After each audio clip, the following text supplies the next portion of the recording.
হেদে গো নন্দরানী, আমাদের শ্যামকে ছেড়ে দাও।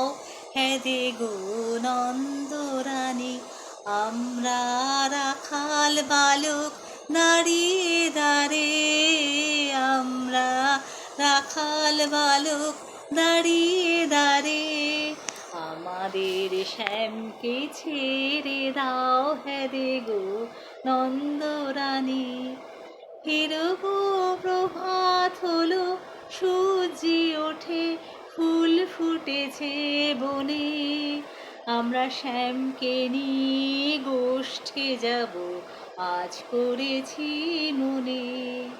হিরব প্রভাত হলো, সূর্য ওঠে, ফুল ফুটেছে বনে, আমরা শ্যামকে নিয়ে গোষ্ঠে যাব, আজ করেছি মনে। ও গোপিত ধরা পড়িয়ে তারে কোলে নিয়ে আয়, তার হাতে দিও মোহন বেনু, নূপুর দিও পায়। হেদে গো নন্দরানী, আমরা রাখাল বালক দাঁড়িয়ে দাঁড়ে, আমরা রাখাল বালক দাঁড়িয়ে দাঁড়ে, আমাদের শ্যামকে ফিরে দাও। হেদে গো নন্দরানী।